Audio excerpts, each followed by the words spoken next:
Imagine scrolling through your feed, pretending it's casual, but you and I both know it's not. You're secretly hoping someone notices that post, that story, that little comment you dropped 2 minutes ago. You tell yourself it's harmless, just sharing a moment. But deep down, you're craving that tiny dopamine hit.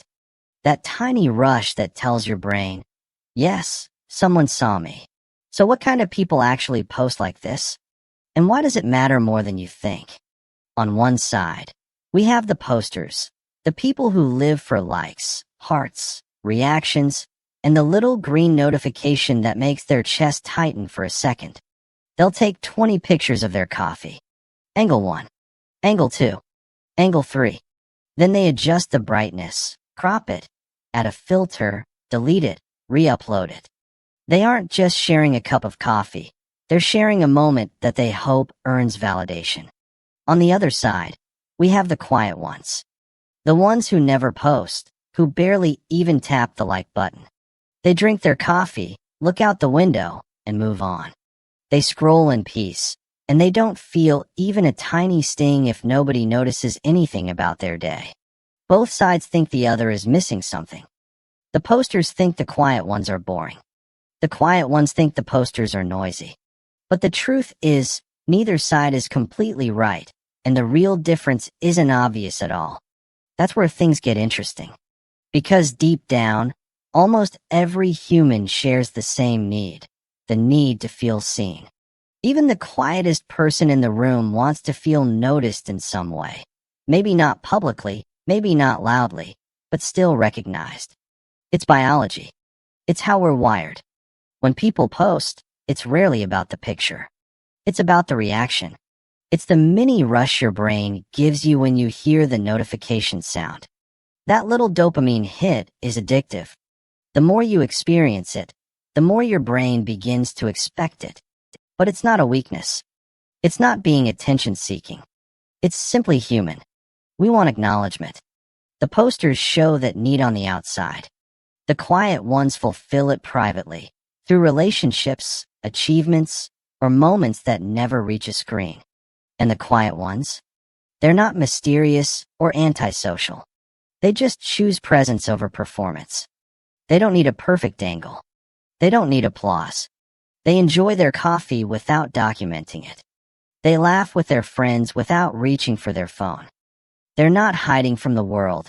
They're simply living in it. Some people see them and think they're missing out. But honestly, they're experiencing life in a different way. A grounded way. A real way. And secretly, it's kind of admirable. Here's the uncomfortable truth. While you're polishing your next post, while you're planning the perfect caption, someone out there doesn't even have the luxury of caring about likes. They're facing real struggles, real limitations, real battles that no filter can soften. It's not about guilt. It's about perspective.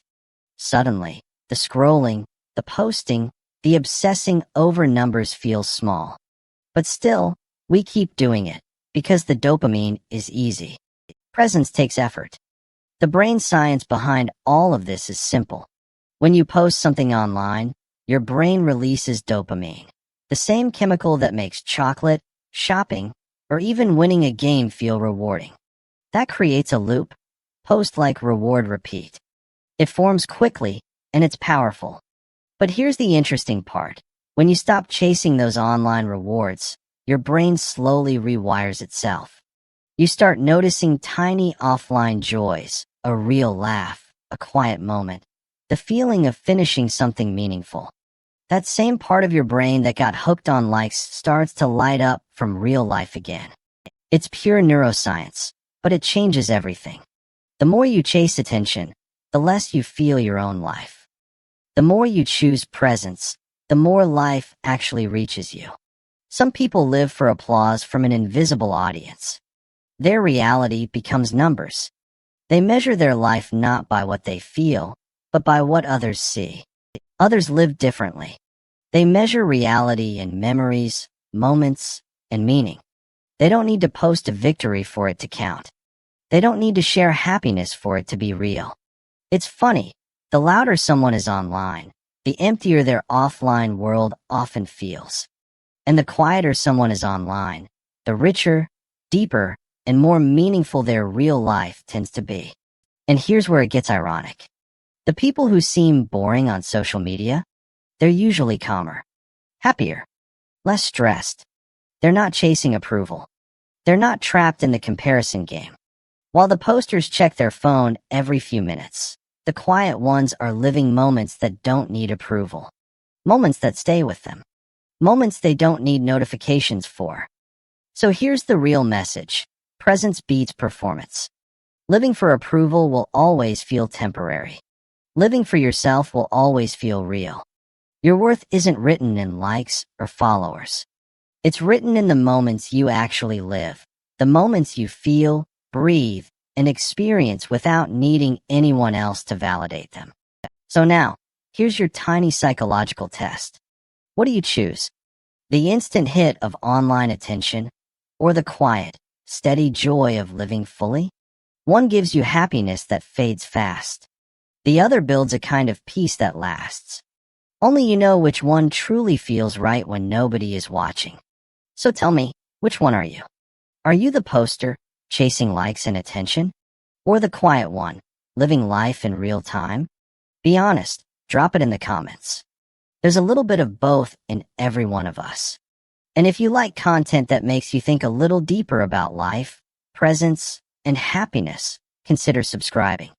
Turn on notifications, stay connected, and join a community that values real moments more than online applause. We're all figuring this out together, one pause, one choice, one real moment at a time.